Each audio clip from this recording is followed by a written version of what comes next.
কাল আমার যারা যারা শীতলের ফটো দেখে এত লোভ সামলাতে পারোনি, আজ আমি নিয়ে চলে আসলাম আমার শীতলের বড়ার রেসিপিটা। দেখি আজ কারা কারা আরও বেশি লোভ সামলাতে পারছো না।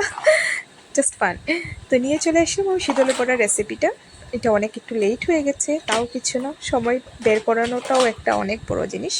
তার মিডিলে আমি বলে দেব, প্লিজ আমাকে তোমরা ইউটিউবে বেল আইকন, সাবস্ক্রাইব আর লাইকটা প্লিজ করে নিও। আমার পেজের লিঙ্কটা তোমাদের সাথে শেয়ার করে নেবো ফেসবুকে।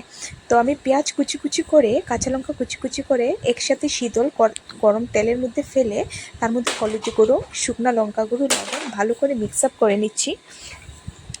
শীতলটা হলো গিয়ে ঝাল না হলে একদম ভালো লাগে না। তোমরা কে কে ঝাল বেশি খেতে ভালোবাসো তোমরা সেটাও আমাকে কমেন্ট সেকশন তোমরা জানাবে।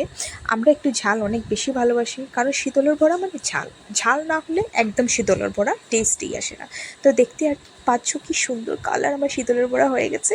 পাতাটা অলরেডি আমি আগে লবণের মধ্যে ভিজে ভালো করে জল ছেড়ে আমি একটা প্লেটের মধ্যে সুন্দর করে মেলে রেখে দিয়ে দিয়েছি। দেখেছি আমার বড়াটা কি সুন্দর আমি ফোল্ড করেছি, আর বেশি হয়নি, শুধু 7টাই হয়েছে।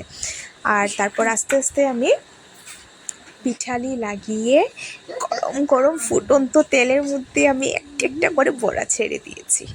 আর তোমরা কে কে খাবে এখনও তাড়াতাড়ি চলে আসো আমার ঘরে। আমার খুব ভালো লেগেছে, সত্যি অনেক ঝাল হয়েছে, টেস্ট হয়েছে। আর তোমরাও কীরকম হয়েছে সেটা আমাকে কমেন্ট সেকশনে জানাবে। আর প্লিজ তোমরা সাপোর্ট করবে, লাইক করবে, কমেন্ট করবে, ফলো করবে। আমার ইউটিউব চ্যানেলটা আমি তোমাদের সাথে শেয়ার করে দেব। আর প্লিজ আমার ইউটিউবে তোমরা subscribe, bell icon and like নিশ্চয়ই করে নেবে। বাই বাই, সুস্থ থেকো, ভালো থেকো। আবারও নিউ চলে আসবো নতুন আরেকটা রেসিপি নিয়ে।